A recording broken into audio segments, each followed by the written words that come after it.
ये भक्ति ऐसी वैसी चीज नहीं कि यहाँ छड़िया कपटी लुटेरे ठगों का काम हो, या झूठों का पापियों का हेरा फेरी करने वालों का काम नहीं। यहाँ तो उन गुरुमुखों का काम है जो गुरु की भक्ति करके सच्चाई के साथ चलते हैं, तो प्रभु की मेहर उन पर गुजरती है, चाहे लाख कोशिश करे।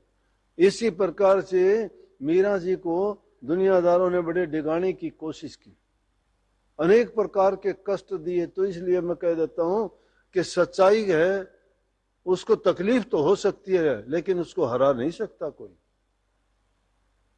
उसको हिला नहीं सकता, हरा नहीं सकता। जीत होगी लेकिन हाँ परेशानियां खड़ी कर सकते हैं उसके लिए। दुनियादारी के लोग लोभ में, लालच में, क्रोध में, स्वार्थ में गिरे हुए हैं, और उनकी ये भावनाएं जब तक उनके दिल में रहती हैं तो उनका कपट भरा रहता है, तो अपने कपटों को भोगते हैं, उनको उन दुखों को उठाना भी पड़ता है। जब उनको मतलब होता है तो वो हर प्रकार की वाणियां बोल देंगे, माफी मांगेंगे, उसके लिए अपने स्वार्थ के लिए किसी की भी गुलामी कर लेंगे। लेकिन जिनसे सारे काम बनते हैं, तुम्हारा जीवन संवरता है, तुम्हारे विचार ख्यालात बनते हैं, और तुम्हारे जन्म जन्मांतर के पापों को जो धोते हैं, उनकी बातों को तो भूल जाते हो। इतना स्वार्थी है ये इंसान। अगर सच्चाई के दिल, सच्चाई से और गुरु के वचन की अगर ये पालना करता चला जाए, दुनियादारी के 4 दिन के झमेले हैं। यहाँ तो राजा बाबू सेठ साहूकार चाहे कितना धनवान हो, कितना पैसे वाला हो, कितना ताकतवर हो, कितना ऊंचे पद वाला हो, सबको जाना तो उसी खाने में है, लेकिन एक लोहे की जंजीरों में बंधा जाता है, नरकों में घसीटा जाएगा।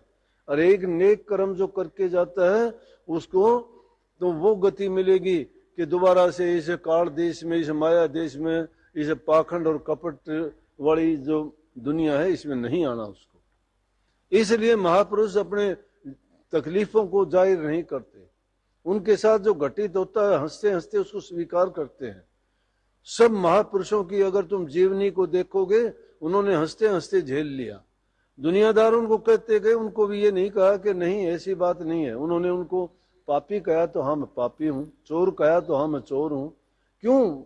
वो जानते थे कि जो कहने वाले लोग हैं वो खुद ऐसे हैं, वो अपने विचार बताते हैं। इंसान अपने बारे में कम सोचता है और दूसरों के बारे में ज्यादा सोचता है। अजीब बात है, सोचना जिसको अपने बारे में चाहिए तो अपना सुधार कर सकता है, लेकिन यहां तो उल्टा खेल है। अपनी बात, अपने सुधार को नहीं देखता, लेकिन दूसरों की कमियां ढूंढता फिरता। उन कमियों को ढूंढने से क्या मिलेगा? अरे संत सतगुरु तो कहते हैं तुम अपने जीवन को क्यों नहीं संवारते? तुमने अपने सतगुरु से नाम की दीक्षा ली है तो कभी उसे नाम के बारे में चिंतन भी कर लिया करो, थोड़ा भूले भटके कभी उसे नाम का सुमरण भी कर लिया करो। नाम का सुमरण करना, उसको ध्यान में बैठना या भजन का सुनना, ये चीजें तो एक कहन सुनने की बात रह गई, करनी कोई करता नहीं है। हाँ, अगर स्वार्थ का कोई बात हो तो कहीं के कहीं भी चले जाएंगे, उसमें नहीं देखते। दुनियादारों के तो तलवे चाट लेंगे अपनी छोटी सी बात के लिए, छोटी से पद के लिए, छोटी सी नौकरी के लिए, कोई भी काम निकलवाने के लिए। लेकिन संत सतगुरु जो तुम्हें मुक्ति का दान देते हैं, तुम्हारे जीवन को इस जन्म मरण के बंधनों से छुटकारा दिलाते हैं, उनकी गुलामी नहीं कर सकते। और वो गुलामी करवाते भी नहीं, वो तो उनके हित की बात करते हैं।